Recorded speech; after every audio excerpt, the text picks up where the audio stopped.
Muy bien, grabación en proceso. Shabbat Shalom, Javerim, a todos los que están aquí ya conectados y a los que nos vayan a ver en diferido en este estudio continuado de las 613 mitzvot, o por lo menos lo que ha sido ese número tradicionalmente aceptado. La última vez que estuvimos hablando, hablábamos de los sacrificios que tenían que ver con ofrendas voluntarias, habíamos hablado de la Todá y habíamos titulado esa serie, ese conjunto de mitzvot como la verificación de las intenciones. Vamos a ver qué nos muestran estas mitzvot de hoy. Ya saben que esto es un orden que va fluyendo, no lo tengo yo preestablecido. Hasta donde llegamos, pues ahí estudiamos y ya luego le ponemos el título, ¿no? Entonces, la mitzvah 138 de las mitzvot prohibitivas, ya saben que son 365, o sea que más o menos vamos aproximándonos a la mitad, dentro de poco, ¿no? Entonces, es la advertencia por la cual hemos sido advertidos de no comer la minjá del Cohen, ¿ok? La minjá, ya saben que es la ofrenda especial personalizada, eso lo he explicado. Y el Cohen es toda persona que había pertenecía a la familia directa de Aarón. Y claro, entonces hay que leer el contexto de esta mitzvah. Y bueno, es apenas lógico, ¿no? Porque resulta que la propia mitzvah está diciendo, Bechol minhat Cohen kalil tiye lo teachel. Entonces vamos a leer sobre esto en Levítico 6, versículo, aquí pone el 16, y sí, efectivamente lo tenemos aquí, ¿no? ¿El contexto cuál es? Desde el versículo 12 en Levítico 6 estamos leyendo, comunicó Hashem a Moshe para disponer. Este es el Corbán de Aarón y sus hijos. Muy importante esta introducción para que sepamos a quién se está refiriendo, ¿no? Dice que ellos se acercarán a Hashem en el día de ser ungido, el día en que él sea ungido, y está hablando en singular. La décima parte de una ifá de harina selecta es una minjá de tipo tamid. ¿Cómo es tamid? Significa que una mitad es por la mañana y la otra mitad por la tarde. Esto va de la mano de lo que es el korban hatamid, que efectivamente ya saben que diariamente se ofrecía uno por la mañana y uno por la tarde. Entonces, este concepto de tamid es muy llamativo porque traducen siempre, continuo, pero ya se dan cuenta que no se refiere exactamente a eso. El concepto de tamid es como siempre que, o sea, siempre que sea necesario, siempre que se requiera, como disponible sería la palabra, de alguna manera, ¿no? Suena un poco desfasado, un poco separado de ese sentido tradicional. En hebreo moderno, pues tú le preguntas a cualquiera tamid y es siempre, sí, pero luego en la práctica bíblica, te darás cuenta que tiene este matiz. Siempre que sea posible, siempre que sea requerido. Entonces, una mitad en la mañana y una mitad por la puesta del sol. Aref. Entonces está diciendo, al mahabat bashemen te hace, sobre una paella, un sartén, básicamente, con aceite será hecha. Y aquí tenemos una palabra que hasta el día de hoy no se sabe qué es exactamente. Murbejet, más exactamente, murbejet. Se supone que la raíz es la raíz rabaj y pues no se sabe exactamente qué es. Entonces aquí es donde viene la especulación. Entonces aparece, supongamos, Rashi comenta que significa frito y Ben Ezra indica que no, que es de pronto blanda, que de pronto sí que se fríe, pero no por dentro, sino por fuera. Acabo de leer, por ejemplo, aquí tenemos la raíz que la he buscado en este diccionario especializado y aquí comenta inclusive que en el antiguo Egipto se ha descubierto, aquí tenemos un poco lo que es la revija, hacerlo allí sobre la paella, sobre el sartén. ¿Y qué pasa? Pues que dicen que en el antiguo Egipto había un tipo de torta que se hacía, digamos, a manera de horneado, pero sobre la misma sartén. Pero repito, eso es lo que hay hasta el momento, pero no se sabe exactamente qué significa la palabra. Como para que se den cuenta, repito, que no es lo mismo leer en castellano que en hebreo, porque si leemos ese texto en castellano, de repente, no sé, vamos a ver cómo lo han traducido, porque igual no lo he buscado.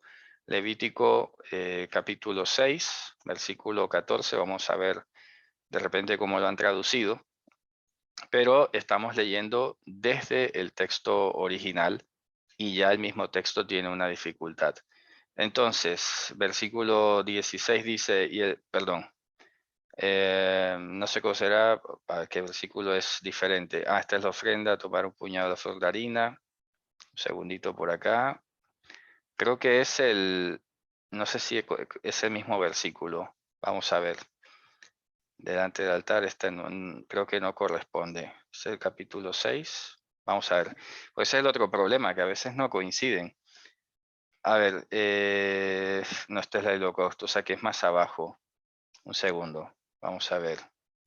Tiene que estar más abajo. Creo que es el 19, sí.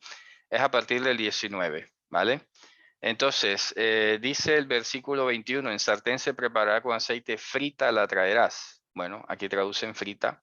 Bueno, corresponde a una de las interpretaciones que se ha dado, por lo cual, bueno, se presume que está dentro de lo plausible, pero no es exactamente con el 100% de certeza que sea eso, porque la palabra sencilla y llanamente no se conoce.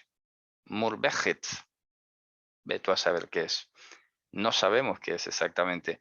Y eso es como las cosas, como dicen popularmente, ¿no? Las cosas que nos guardamos los que estudiamos en hebreo, porque claro, esto es lo que de pronto en las yeshivas se discute tanto y llueven cualquier cantidad de comentarios, y lo que todo el tiempo se está tratando de hacer, y a veces la gente no lo sabe, es reconstruir o rescatar el significado de muchas palabras que hasta el día de hoy se desconocen.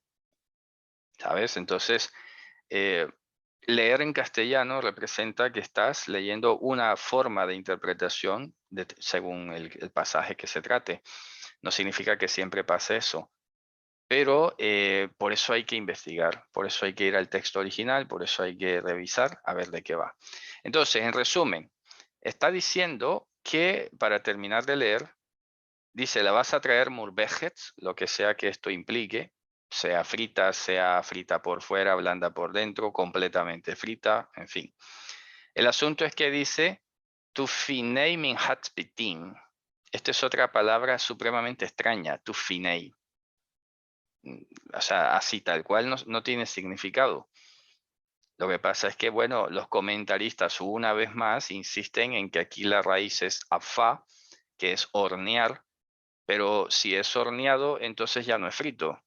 Entonces venía Ibn Ezra y decía, bueno, se frita pero luego se hornea. O al revés, se hornea y luego se frita.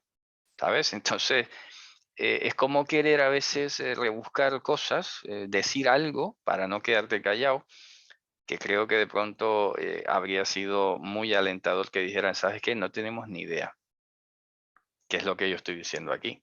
Sinceramente, las palabras investigadas no se saben qué es. Entonces, tufinei min hat pitim. ¿Qué puede significar esto? Es difícil de saberlo. No se sabe con certeza qué es. Solamente entendemos la siguiente palabra, que es una minja presentada en fragmentos, en pedazos partidos, porque haz de cuenta que se hacía, supongamos, como quiera que sea la fritura o el horneado, se hacía esa minja de harina y luego se tenía que desmigajar, ¿sabes? Como fueran los pedazos fritos, fueran horneados, o asados, etcétera, se tenían que despedazar. Entonces, dice, tú las acercarás, y le está diciendo a Moisés, Takrif reach nehoach la Hashem. Y esto es una figura interesante porque fíjense ustedes, Moshe constituye una especie de entidad totalmente aislada, interesantísima, porque a veces cumplía funciones sacerdotales y no era sacerdote. ¿Sabes? Es interesantísima. Yo quiero que hoy veamos también ese lado a veces oculto, ese lado a veces no comentado de todo lo que hacía Moshe. Y es que siendo una persona que no era rey, pero gobernaba, no era sacerdote, pero ofrecía ofrendas. Y esto es como ese émbolo independiente, como un elemento emergente, independiente que podía cumplir todas estas dos funciones. No así los que eran Kohanim, por ejemplo, que no podían cumplir la misma función de Moshe, y además Moshe era también profeta. Y esto, a los que ya hayan leído a esta altura el artículo sobre Bra de Nasha o Bra de Adam que acabo de publicar, ya se les hará un poco familiar respecto a lo que eran las tres figuras escatológicas que algunos llegaron a considerar, ¿no? Entonces, conclusión, dice, vea, cogen a Mashiach, el cogen que es Mashiach, ¿ok? En lugar de él, de entre sus hijos, la hará también, es un Hok Olam, es una normativa que al mismo tiempo es una promesa, porque es como una especie de símbolo del juramento que existe entre Dios y los hijos de Aarón. Y es un Hok Olam. Ya he explicado mucho tiempo atrás que la combinación Hok Olam o Hukat Olam normalmente se está refiriendo a tres elementos que han sufrido una transición, si es la palabra, en el Evangelio. Y es las mitzvot que tienen que ver con los korbanot, los sacrificios, lo que tiene que ver con los sacerdotes y lo que tiene que ver con el mismo templo o tabernáculo. Entonces, siempre que suele aparecer la expresión Hok Olam o Hukat Olam, pareciera, repito, que podemos llegar a hacer, creo que voy a publicar esa estadística, la voy a hacer de nuevo porque la hice a mano alguna vez. Y creo que es importante que perfilemos en ese sentido cómo se usan estas palabras en la Torah y cómo luego esto tiene que ver muchísimo con lo que revela el Evangelio. Entonces está diciendo finalmente, la Hashem Kalil Toktar. Para Hashem, Kalil. La palabra Kalil es una equivalente de la palabra Olá, en el sentido de que se quema por completo. Tienen parecidos lo que es Olá, Ishe y Kalil. Voy a escribir estas palabras aquí en el tablero para que más o menos las asociemos. Sí que hay algunas matices, porque por ejemplo hemos dicho que Olá es el sacrificio de reconciliación, que representa la reconciliación, ¿ok? Que es como el marco general, y luego las otras palabras que son Ishe y Kalil representan el cómo se ofrece la Olá, ¿ok? En este caso es Ishe, que significa encendido o a fuego, y Kalil, que significa por completo. ¿Ok? Esto nos hace recordar, por ejemplo, cuando dice Mashiach, consumado es, supongamos, porque está por completo realizado. Es Kalil. Por eso está diciendo esta mitzvah, por ejemplo, que no se debe comer ninguna minja del Cohen, o sea, la que ellos tenían que ofrecer, porque es de ellos en particular.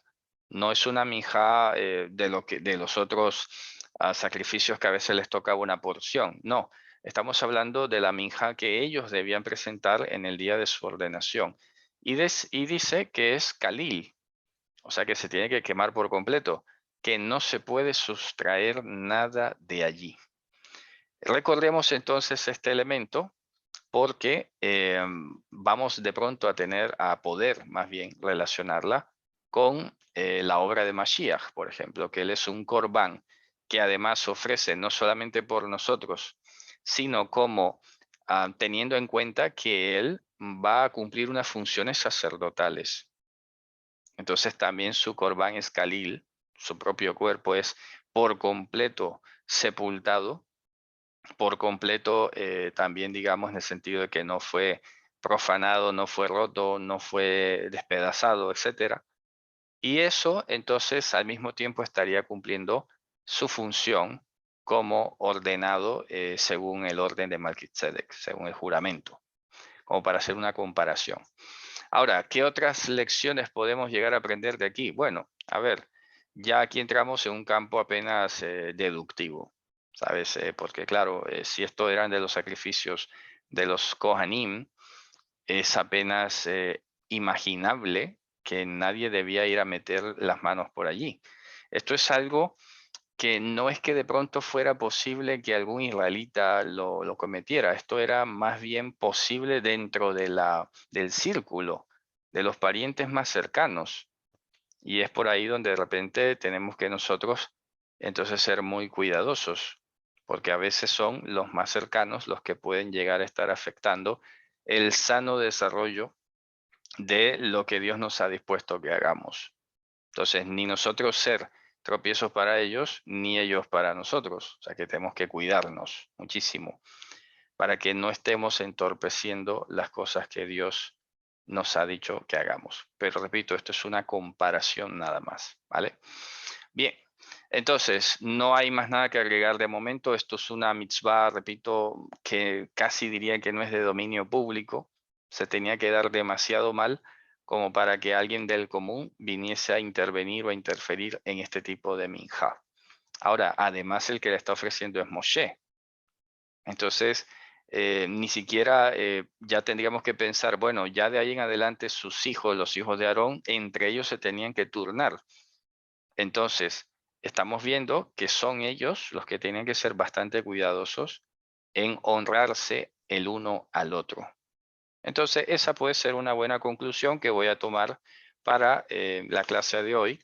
La honra de los unos a los otros, ¿ok? Voy a anotarlo por aquí, para asociarlos a esta mitzvah.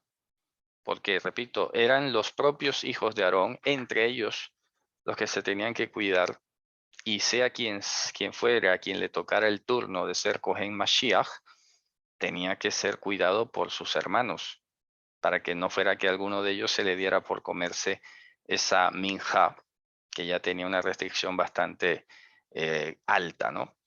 Bien, lo que nos dice aquí simplemente este comentario es que, bueno, que simplemente el que transgrediera esto merecía los azotes. Y lo que nos dice el comentario de Sifra, que es un midrash sobre el libro levítico, simplemente es rellenar el sentido de decir, oye, que no se puede proceder de ninguna manera con su ingestión. No se puede comer, no se puede extraer de allí. Bien, así que anotemos eso, la honra de los unos a los otros. La minjá de los Kohanim es Kalil, la porción especial personalizada de los que son libres es Kalil. Y no se puede estar socavando ni se puede estar disminuyendo. Muy bien. La mitzvah 139 es la advertencia por la cual fueron advertidos los Kohanim. Fíjense que es muy específico. Ni siquiera, si lo comparamos, el anterior dice, hemos sido advertidos nosotros.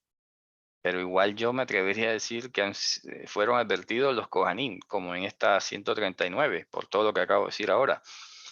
Dice la advertencia por la cual fueron advertidos los Kohanim de no comer carne de los sacrificios de pecado que se hacen hacia adentro. ¿A qué se refiere a esto? Cuya sangre se debía introducir. ¿Sabes? Porque dentro de todo el estudio que pudiéramos ver acerca de los sacrificios, de los korbanot, hay unas clasificaciones de unos korbanot cuya sangre se entraba al tabernáculo y otros que no. Entonces vamos a leer en 6.23, de Levítico 6.23, qué es lo que dice aquí. Vale. Empezamos desde el 17 para entenderlo. Comunicó Hashem a Moshe para disponer. Comunica a Aarón y a sus hijos para disponer. Esta es la Torah del Hatat. Acuérdense que cuando hablamos de Torah estamos hablando de doctrina. Estamos hablando de cuál es el sentido, cuál es la, entre comillas, la filosofía de fondo, cuál es esa directriz que debe permanecer allí. Porque dijimos que la Torah del Olá es la reconciliación. Entonces, la Torah del Hatat, ¿qué se supone que es? Es el perdón de los pecados, entendiendo que el pecado es un nivel primario de violación de la voluntad divina. Entonces, esta es la Torah del Hatat. En el lugar donde sea degollado la Olá, también debe ser degollado el Hatat. O sea, que ahí comparten el lugar. Delante de Hashem, y además es Kodesh Kodashim. O sea, que tiene un estatus muy alto este sacrificio. Luego dice, Makohen Hamejateota, dice, el Kohen, que es el Mejate, fíjense ustedes. El Mejate es una palabra interesante, la voy a explicar aquí porque creo que en algún momento la he explicado, pero para todos los que han llegado nuevo creo que es bueno que lo vean.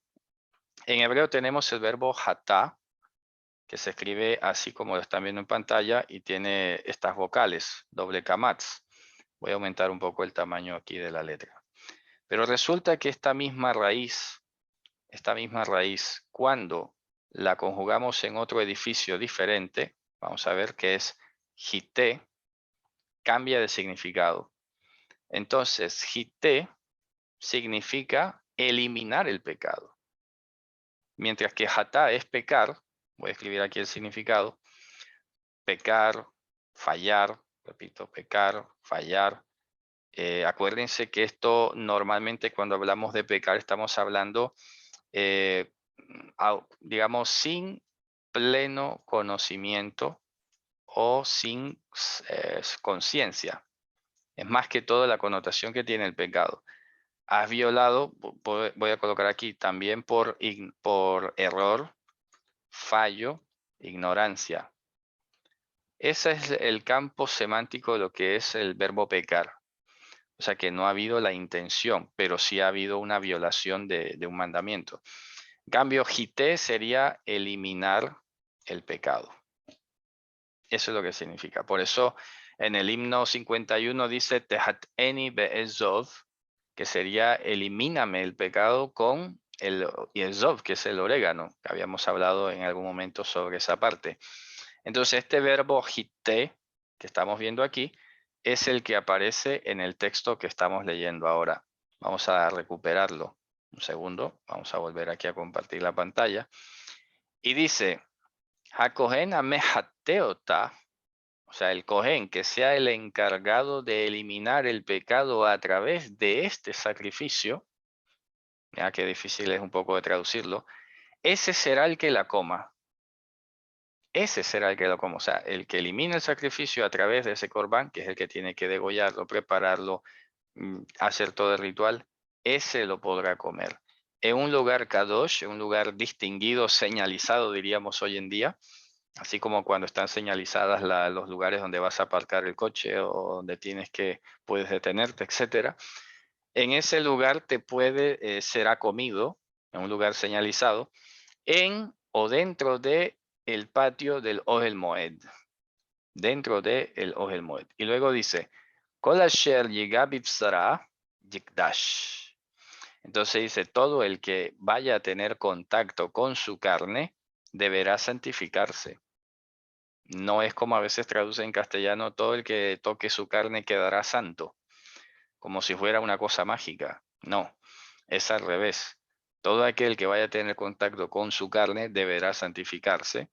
Eso implicaría, por ejemplo, un mínimo de lavarse las manos, un mínimo de asearse si fuera, digamos, el caso, para compararlo, porque tenía que dar signos de que no tenía una inhabilidad. Esto es muy importante, la honestidad, porque una persona aquí no se iba a permitir tomarse olímpicamente esto como por deporte, que eso era un poco lo que le pasaba a los hijos de Eli, el sacerdote, que Dios había dispuesto unas leyes muy específicas para los sacrificios y ellos se las saltaban olímpicamente como si fuera un deporte, ¿no? Como si fuera saltando vallas. Aquí la gente tenía que ser muy honesta. Tenía que decir, bueno, no puedo, me gustaría acompañarte, pero no puedo, estoy inhabilitado. O déjame un segundo, voy, me limpio, me reviso que no tenga nada que me inhabilite y así puedo participar. Dice, Vasher yize midamah ala beged asher yize aleja tejabes bamakom kadosh. Y aquel que le haya caído un pringo de su sangre sobre el vestido con el que se ha regado su sangre, lavará, lo lavará en un lugar kadosh. Por eso estoy diciendo, ¿no? Que tiene que revisarse que no haya ningún tipo de mácula. Y luego dice, Ujri Heres asher tebushalbo yishaber. Y cualquier utensilio de arcilla, que sea poroso, ya sabes, todo lo que se hacía de arcilla, donde sea cocinado, donde haya sido preparado, será quebrado. Bin bichline hoshet bushala, y si es un utensilio de cobre en el que se ha cocinado, umorak beshutaf bamaim, debe ser limpiado y debe ser sumergido en agua. Kol zahar bakohanim yojalota, todo varón o cualquier varón entre los kohanim podrá comerlo. Kodesh kodashimhi. Y luego dice el 23, que es la mitzvah. Bechol hatat asher yuva midama el ohel moed, lechaber bakodesh lo teachel baesh tisaref. Pero cualquier hatat cuya sangre sea metida hacia el Ohel Moed para hacer reconciliación dentro del lugar que es Kodesh, no será comida, en el fuego será calcinada, será quemada. Entonces, estamos viendo algo interesante acerca de los sacrificios que no se comen. Voy a anotarlo aquí como otro punto importante a tener en cuenta. Sacrificios y ofrendas que no se comen. Importante, como para reflexionarlo, ¿no? Una es la del Cohen, voy a anotarlo aquí, y otra que estamos viendo ahora es la del Hatat, que hace parte del día del Yom HaKippurim, Hatat de Yom HaKippurim, que es un ejemplo de esos sacrificios cuya sangre entra en el Kodesh. Yo quiero que ustedes, inclusive, si pueden allí en sus casas, vayan tomando nota, así como lo estoy haciendo yo aquí. Estoy escribiendo en vivo, en directo, los puntos que estamos tratando, porque creo que allí podemos encontrar también fuentes de referencia para temas que tengan que ver con el Corbán de Mashiach, ¿no? Pero lo que estamos viendo hasta ahora, y es lo que vamos a hacer de pronto alguna reflexión al final, son los Korbanot y Menajot que no se pueden comer, que están relacionados con la ordenación. Voy a escribirlo por aquí. En el caso de los Kohanim, tiene que ver con la ordenación. Y en el caso del resto del pueblo, con la reconciliación. Estas dos cosas importantes no se pueden profanar. Reconciliación. Importante, son cosas que no se pueden profanar, para tenerlo ahí sobre la mesa. Bien, bueno, aquí simplemente no hay mayores anotaciones, no hay comentarios relevantes, simplemente dice el que coma de ello pues será azotado. Llama mucho la atención porque, bueno, la Torá no dice nada al respecto. No hay una sentencia, por ejemplo. Esta sentencia que aparece aquí es parte de la tradición y, claro, habría que advertir que no necesariamente tiene que ser así. No sabemos exactamente qué habría pasado o qué pasó en algún momento. No recuerdo ahora mismo que haya un caso en el que alguien haya violado esta mitzvah y a ver qué pena se le aplicó. ¿Sabes? Porque tenemos ejemplos de violación del Shabbat y sabemos qué pena se le aplicó y otras tantas situaciones, pero en este caso no. De tal manera que la tradición pues dice era azotado. Bueno, puede ser que pasa otra cosa y no lo sabemos. Bien, entonces llegamos a la mitzvah 140. Dice, esta es la advertencia por la cual hemos sido advertidos de no comer lo que son psulei hamukdashim, que serían como los sacrificios anulados de las cosas dedicadas, que está prohibido comer de ellos.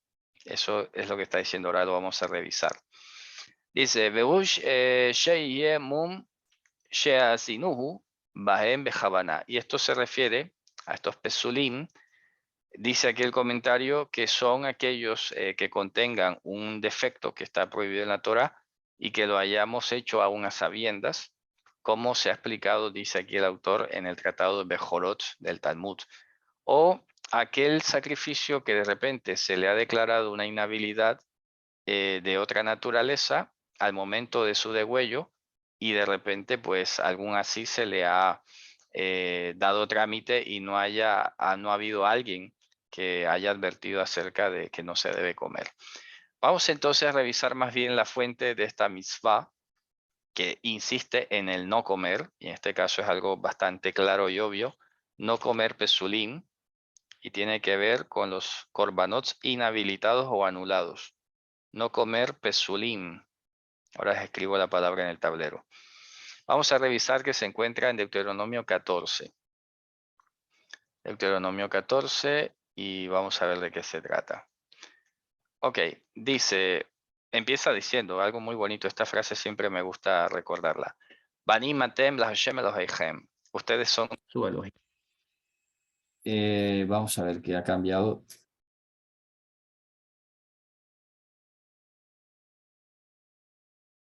Vamos a ver. ¿Se me escucha allí? No sé si me pueden confirmar si se escucha. Sí, correcto. Fuerte ¿Sí? y claro. Vale, muy bien. Creo que me voy a quitar esto porque me da la impresión que se ha desconectado. Vamos a ver. Bueno, ahora sí. No, creo que está bien, vale, creo que está. Bueno, vamos a seguir. Cualquier cosa, si no se oye, me avisa. Bueno, estamos hablando de Deuteronomio 14, versículo 1. Ustedes son hijos herederos, ya saben, de Hashem su Elohim. Dice, Lotit godedu velot asimu korja bein enechem lametz. No se van a estar ni haciendo marcas, ni van a poner peladuras entre sus ojos por muerto. Kiam kadosh atal Hashem Eloheja, porque pueblo santo, distinguido, eres tú para Hashem tu Elohim. Uveja bahar Hashem lihiot lo leam skula, y en ti ha hecho elección Hashem para que seas para el pueblo prototipo, amskula, de todos los pueblos, Asher Bnei Adama, que están sobre la faz de la tierra. Y luego dice entonces el verso 3, Lotohal kol toeva, no comerás ninguna toeva. Esto es interesante porque esta sección de Deuteronomio 14 es técnicamente una ampliación, contraparte y ampliación de Levítico capítulo 11. Entonces llama mucho la atención el lenguaje que utiliza aquí, porque si fuésemos un momentito, si me permiten, a ir a Levítico capítulo 11, vamos a hacerlo aquí rápidamente, vamos a ver, y comparamos un poco, ¿no? Para que vean lo que dice. Levítico 11 dice, esta es el ser viviente que comerás de toda la bestia que está sobre la tierra. Todo, aquí empieza con la explicación, ¿no? Las especificaciones de lo que debe tener. Y luego dice la palabra tamé. Aquí sale la palabra tamé, el versículo 4, ¿no? Dice, solamente que no comerán de todos los que son rumiantes, de los que parten pezuña. El camello porque es rumiante, pero no es partidor de pezuña, es tamé. Y luego dice, y el conejo porque es rumiante. Bueno, conejo dije muy rápido. Shafán es un tipo de animal que no es exactamente un conejo, es de la familia, pero no es un conejo. Pasa que en hebreo moderno se dice conejo, pero más exactamente es de otro animal que lo hay mucho aquí en España, ¿no? De hecho, la palabra España viene de Shfanilla, la tierra del Shafán. No me acuerdo ahora cómo se dice en castellano. Dice, porque es rumiante, pero no es partidor de pezuña, es tamé. Y luego dice, el arnebe, que se supone que es la liebre, porque es rumiante, pero no es partidor de pezuña, es temea, es el femenino de tamé. Y el cerdo, etcétera. Bueno, todas estas palabras que estamos viendo aquí son tamé. Y al final dice temeim hem lahem, ¿vale? Entonces quiero que comparemos porque el lenguaje que utiliza en Deuteronomio 14 es una generalización muy interesante. Loto kol toeva. No comerás ninguna toeva. Voy a escribir esa palabra porque antes he explicado en varias ocasiones que la palabra toeva significa distorsión de la imagen de Hashem, o sea, distorsión de la realidad que atañe a Hashem o de las cosas que él ha creado o ha dispuesto. ¿Ok? Distorsión de Hashem, de la imagen de Hashem o de las disposiciones que él creó desde el principio. Entonces es un concepto muy amplio que lo han traducido como abominación, ¿sabes? De hecho, vamos a comparar cómo lo han traducido aquí. Me imagino que habrán traducido abominación. A ver, Deuteronomio 14. Dice, vamos a ver el 3, dice, nada abominable, dice. Pero no dice abominable, dice toeva, que es más exactamente la palabra que le estoy explicando ahora. Y luego lo que hace es una especificación de los animales. Los primeros los que se comen en general. Y luego hace las especificaciones de cuáles son los signos de reconocimiento. Y luego comienza a hablar de cuáles son los que no se comen. Y vuelve a insinuar la palabra tamé. Aquí. Entonces estamos viendo que si tamé es incompatible con la santidad, efectivamente entonces esto corrobora lo que es la palabra toeva, que es incompatible con la santidad, que es una distorsión, que se puede parecer mucho, pero no es. que puede haber llegado a un 99%, pero no es. Eso es una toeva, cuando se ha producido una distorsión. Entonces, es comprensible que el autor de esta obra, Maimónides, haya insinuado aquí, pero no lo dice el texto, haya insinuado que no se puede comer de los que son pesulei hamuktashim. Voy a escribir esa palabra aquí, pesulei hamuktashim. Repito, que lo quiere de pronto atar, psulei hamukdashim. Él lo quiere asociar con los sacrificios, pero en realidad no está diciendo exactamente eso el texto. Tal vez lo esté haciendo por la relación que tiene con la palabra toeva. Entonces dice, vale, se le entiende la lógica de lo que está diciendo, ¿no? Tiene algo de sentido, pero a decir verdad, Deuteronomio 14 no está hablando en sí de sacrificios de corbanots. Está hablando de los animales que se pueden comer. Ahora, ¿cuál es la intención de meter aquí el psulei de Mukdashim? Es darte a entender que cualquier animal que hubiese llevado a ser sacrificado y que no se hiciese de la manera adecuada, iba a ser una toeva. ¿Vale? Eso sí es importante. Entonces, insistimos con el no comer. No comer toeva. Mira cómo es maravilloso todo lo que hemos estado aprendiendo, porque ¿qué hemos dicho que es comer? Comer es aprender, ¿vale? Entonces, fíjate cómo se va todo desembocando poco a poco, hay que tener un poco de paciencia, y el propio texto pues nos va guiando un poco, ¿no? Entonces, no comer toeva tiene que ver con no aprender de las cosas que son distorsionadas de la realidad que Dios ha planteado, ni que sea una imagen distorsionada de Hashem. Entonces, eso lo vemos básicamente en el mundo. El mundo, y bueno, Hasatán es un experto en eso, ¿no? Se viste como ángel de luz, pero es el gran distorsionador, es el gran desnaturalizador, es el gran corruptor, ¿vale? Entonces hay que tener muchísimo cuidado en ese sentido de no estar comiendo toeba. Porque muchos de nosotros, Baruch Hashem, ya hemos dejado de comer cerdo y pulpo y calamares y cosas de estas, ¿no? Bueno, eso es genial, pero ahora también hay que considerar no comer toeva. Así como decía Mashiach a los discípulos, guárdense de la levadura de los fariseos.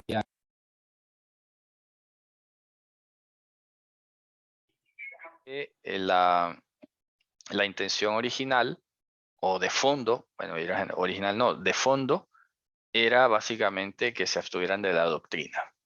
Entonces, no comer toeva también significa no aprender de las cosas distorsionadas del mundo.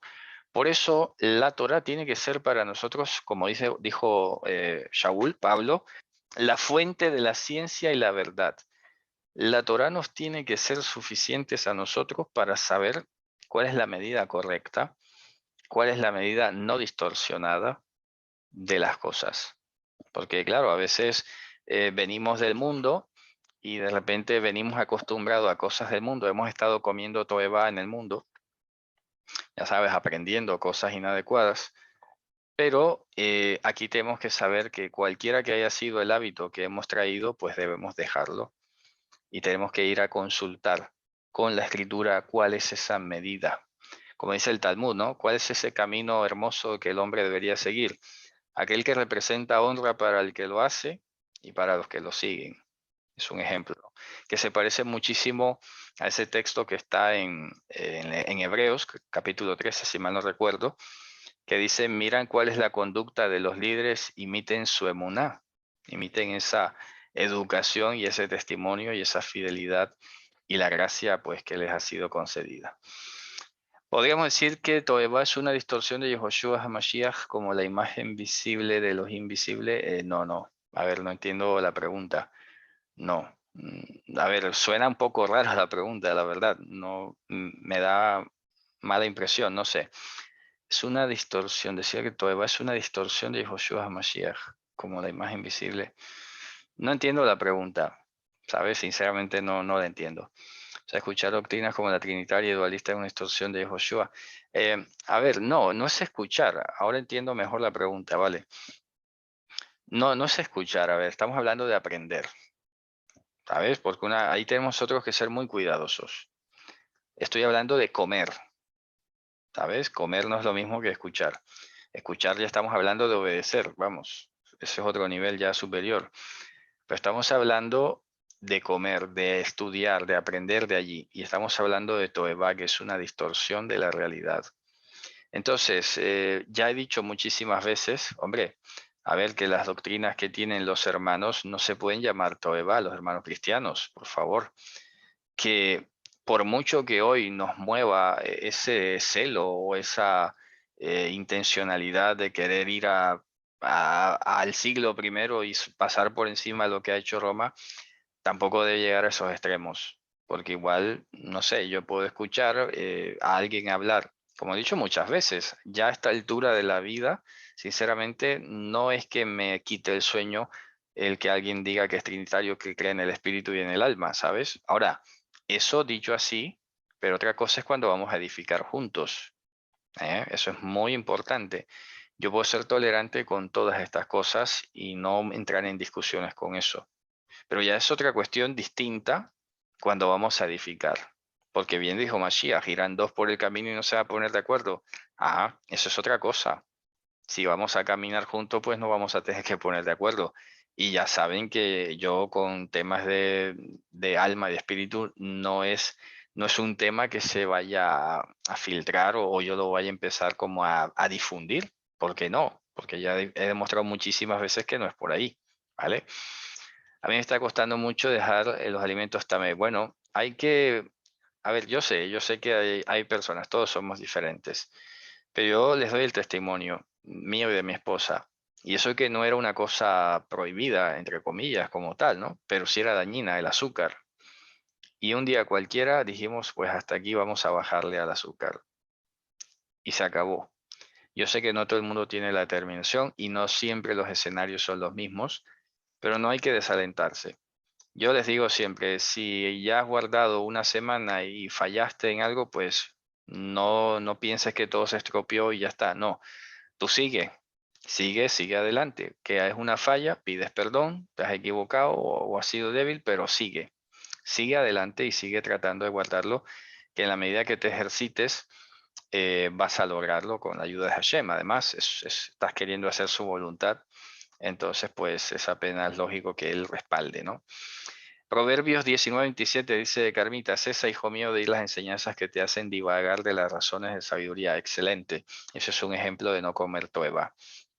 Bien. Muy bien, Baruch Hashem por las bendiciones. Ahí está. El uso de armas en una iglesia puede considerar toeba. Hombre, yo diría que es una grandísima toeba, ¿sabes? Es que, vamos, esto es un tema polémico que yo me he tenido que enfrentar con más de uno con este tema, porque no tiene ningún sentido, ¿sabes? De hecho, fíjate tú, hay una enseñanza en la Torah que dice que Hashem prohibió que el hierro subiera sobre el altar, ¿se acuerdan? Dice, no pasarás hierro sobre las piedras del altar, porque, dice el Talmud, que el altar se hizo para prolongar la vida y el hierro se inventó para cortar la vida, ¿sabes? Entonces, no es casualidad que las armas de fuego se les llamen fierro. El fierro es hierro. Y por este tipo de asociaciones muy sencillas, el hierro se ha creado para acortar la vida. Y esa no es nuestra naturaleza. Somos creyentes. No debemos estar promoviendo de ninguna manera este tipo de defensas ni nada por el estilo, porque, a ver, no tiene cabida. Uno puede tomar medidas, puede poner, no sé, algún tipo de vigilancia en el sentido de estar atentos, no de vigilancia armada, ni me faltaba, de estar atentos, estar muy pendientes, ¿sabes? Yo sé que hay ciudades complicadas, hay cuestiones complicadas, pero fíjate tú, reflexionaba sobre esto. En Estados Unidos han habido casi 3 atentados en sinagogas, de los que yo sepa, en tiempos recientes, Y tú no has visto a ningún miembro de la sinagoga portando un arma. ¿Sabes? El arma la porta la autoridad, los que están disponibles para ello. ¿Sabes? Es su mundo, es su formación, lo que sea. Y he dicho aquí en este espacio muchísimas veces que los creyentes que hasta ahora han trabajado en Fuerzas Armadas, bueno, pueden hacer objeción de conciencia, pueden retirarse, bueno, que lo ideal es que no estén allí portando armas. ¿Sabes? Y es ahí donde tú tienes que decir, es que mi sueño de toda la vida, bueno, sí, pero es que tu sueño te está poniendo casi que a violar un mandamiento de quitarle la vida a alguien, por favor. Entonces deja ese sueño a un lado. No puede ser que por estar persiguiendo tu sueño vas a estar quitando la vida a la gente por ahí. Si eso es así para los que están aspirando o han tenido ese anhelo, imagínate a los que no. Entonces vas tú a estar armándote porque sí. No, que eso en cualquier momento lo que hace, y eso lo hemos hablado con mi esposa hace poco, poseer un arma es básicamente darle rienda suelta al ego. Al ego, porque ya te digo yo, todos seguramente nos hemos enfrentado a alguna situación en la que nos vemos desafiados en nuestro orgullo, en nuestro ego, a alguien que se mete contigo, a alguien que te dice una grosería, a alguien que te provoca de alguna forma. Imagínate que tengas un arma encima, ¿sabes? Pues lo primero que va a hacer la carne es sacarlo y tratar de defender el ego que se siente herido. Pues lo siento, el apóstol Pablo instó inclusive a sufrir el agravio. O sea, ¿por qué no sufrís el agravio? Pero tú te imaginas a Pablo diciendo, bueno, pues todo el mundo ande armado y el hermano que no, que esté faltando el respeto, pues le das un tiro para que se ajuicie. No, por favor. Entonces, introducir las armas como un elemento de protección puede ser considerado una toeba. Claro, eso es del mundo. Esas son manías y formas del mundo, ¿sabes? La gente, tú no ves en las sinagogas a la gente armada. Y que no vengan a decir, ah, bueno, es que tú no sabes. A ver, que no, que nunca ha existido eso. Que eso no es parte de la esencia del pueblo, ¿sabes? Muy sencillo. Bien, gracias, muchos pensamientos tiene gracias enseñanza, vale, muy bien. Y el que usa el arma para cazar animales. Es que estas son cosas que, repito, tienes que plantearte muchas cosas, ¿sabes? Porque el ir a cazar animales, vale, yo entiendo que hay una cultura en torno a eso, pero vuelvo al tema. Si no es que te lo vas a comer, supongamos que tu sustento dependa de eso, es que para qué vas a cazar animales. Para colgar la cabeza y secar en la sala, no sé, para tirar la piel ahí en el suelo, no lo sé. ¿Sabes? Es que estas son cosas que son de afuera. Tú no ves al pueblo de Israel dedicado a este tipo de actividades. ¿Sabes quiénes cazaban leones? Cazaban leones, por ejemplo, los babilonios, los asirios. Le llamaban deporte a eso. Entonces luego podemos comparar aquí a lo que les gusta el toreo, por ejemplo. ¿Sabes? Que básicamente es darle muerte a un animal y que no es por ninguna necesidad fundamental, simplemente por recreación. Entonces, andar matando animales solo por recreación y no porque hay una necesidad real de alimentación, es que no tiene sentido. Y si no tiene sentido, entonces no tendrá sentido tener un arma. ¿Sabes? Pues ¿qué vas a hacer con eso de decoración? Es que no, definitivamente que no. ¿Vale? Entonces dice, siempre para trajo animales para comer, pero ya varios estudios de ahora no tiene sentido cazarlo. Es que es así. Ya te digo, ahora, salvo que vivas en el bosque, que vivas en el campo y tengas que cazar animales porque sí, vale, todavía, ¿eh? Y el arma no es la primera herramienta que se puede utilizar, ¿sabes? Que se puede utilizar muchísimas trampas. Que yo no sé, parece que las armas de fuego fueron como una especie de fetiche, ¿eh? Una cosa un poco extraña, porque la humanidad vivió más de toda la parte de la historia de su vida sin armas. ¿Cuándo se inventó la primera arma de fuego? Creo que la inventó una señora apellido Cole, ¿no? ¿Y hace cuánto fue eso? No hace más de 200 años. Entonces, no sé, de repente, ¿cuál es el tema con las armas de fuego? Repito, que han venido a la historia, que han aparecido y de repente se han vuelto, repito, en un problema ya de egos. A ver, primeras armas de fuego, aquí pone un poco la historia, eso lo podemos buscar. Bueno, arcabuz, mosquete, dice que apareció en el siglo XIII, luego siglo XVI, siglo XVII, ¿sabes? Pero esto no era que se usara como hoy se usa. Esto eran asuntos de guerra. La gente en la antigüedad no andaba ni siquiera armada. ¿Me explico? Entonces, hay que tener mucho cuidado con esto porque esto es una tentación. Es una tentación. Y es una tentación no de poca monta, es una tentación grave, porque es que le puedes quitar la vida a alguien.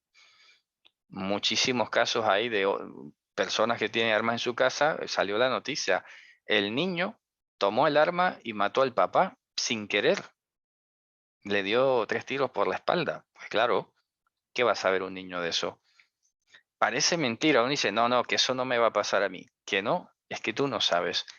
Por eso hay que tener mucho cuidado, porque estas son cosas de afuera. Y lo que acabo de decir hoy es, no comas toeva, no comas cosas de afuera, no comas cosas que no están reguladas por Hashem. No aprendas de esas cosas. Lo nuestro es lo que está regulado por Hashem. Las armas no están autorizadas, reguladas, bien vistas por Hashem. ¿Me explico? Yo dentro de estas polémicas que tuve hace poco con el tema de los tiroteos que había en Estados Unidos, alguien inclusive salió a decir que mira que Pedro tenía un cuchillo. A ver, que habían sacrificios, que la gente lo típico. ¿Y qué es lo que dice Yehoshua? Guarda eso. El que a hierro mata, a hierro muere. Pero parece que esas palabras no son tan potentes y aún así yo creo que no logré ni siquiera mover un centímetro de la conciencia a los que estaban a favor del tema de las armas. Eso, repito, grabémoslo, no comas toeva. Eso no está regulado por Hashem y por lo tanto es mejor que no, definitivamente no lo incluyamos en nuestros saberes. Bien, entonces vamos a avanzar, ya vamos a ir terminando. Vamos a avanzar a la mitzvah número 141. Dice, esta es la advertencia por la cual hemos sido advertidos de no comer el 10º del grano fuera de Jerusalén. Bueno, a ver, cuando dice fuera de Jerusalén, evidentemente tiene implícito esa cláusula de aquel lugar donde Dios ha escogido para poner su nombre, ¿no? Entonces vamos a leer, en este caso, Deuteronomio 12:17. Vamos a ver si coincide el texto. Deuteronomio 12:17. Sí, efectivamente. Dice, por ejemplo, el 17, Lo tujal le'echol bishareja masar deganeja betiroshja beyitzareja. No podrás comer en tus puertas el diezmo de tu grano, de tu mosto y de tu aceite fino. Ubejorots bekarja betzoneja. Y los que son los primogénitos de tu ganado vacuno y de tu ganado ovino caprino. Y todos tus votos que tú hayas juramentado y todas tus ofrendas voluntarias y la terumá que venga de tu mano. Ya saben que la palabra terumá es como el brindis, ¿sabes? Lo que haces de manera espontánea en una conmemoración. Dice el 18, sino que delante de Hashem tu Elohim lo comerás en un lugar que él escoja, Hashem Elohim, tu Elohim escoja, tú, tu hijo y tu hija, tu siervo, tu sierva, el leví que está en tus puertas, y te alegrarás delante de Hashem tu Elohim en todo lo que sea el envío de tu mano. Dice literalmente así, Mishlach Yadeja, o sea, donde hayas enviado tu mano a hacer algo, ¿no? Entonces, una vez más estamos con el tema del comer. Vaya, yo creo que algo nos estará queriendo, algo podremos llegar a comprender de aquí, ¿no? No comer el 10º, sino que había que, para comerlo, óyase bien, tiene que ver con aprender, tiene que ver con instruirnos, con nutrirnos. Entonces, aún las cosas que pudieras decir que son tuyas, que te pertenecen, aún estas cosas las ha regulado Hashem. Y en ese caso particular tenías que llevar o el producto si estaba cerca, o venderlo y allá comprar y compartirlo con todos. No había clasismos. Óigase bien, lo comías con el siervo, con la sierva. El hecho de que una persona sea siervo o sea sierva no significa que sea de menos estima o que sea una persona a que vayas a excluir. Y eso no puede pasar. Y sin embargo, a veces se puede llegar a ver clasismo en algunas comunidades, en algunos grupos de personas. Eso no puede pasar. Aquí el que era el dueño del diezmo, del grano, el mosto y el aceite, tenía que llevarlo y compartirlo. Vamos, es que sinceramente, conforme pasa el tiempo y en la medida que he podido compartir, que eso es algo que es también muy curioso, algún día hablaremos de eso, pero en la medida que vas descubriendo el compartir, pues le vas hasta encontrando el agrado. Por eso dice, te alegrarás delante de Hashem. Entonces, ¿qué pasa? Que todos estos discursos, efectivamente, que tratan de afirmar una especie de enriquecimiento personal, no van con la cultura bíblica.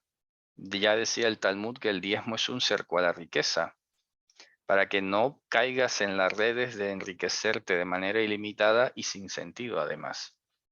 Sabes que ya hemos hablado hace poco precisamente para Shavuot de lo que fue la avaricia, de lo que es la ambición, de todas estas pasiones desordenadas.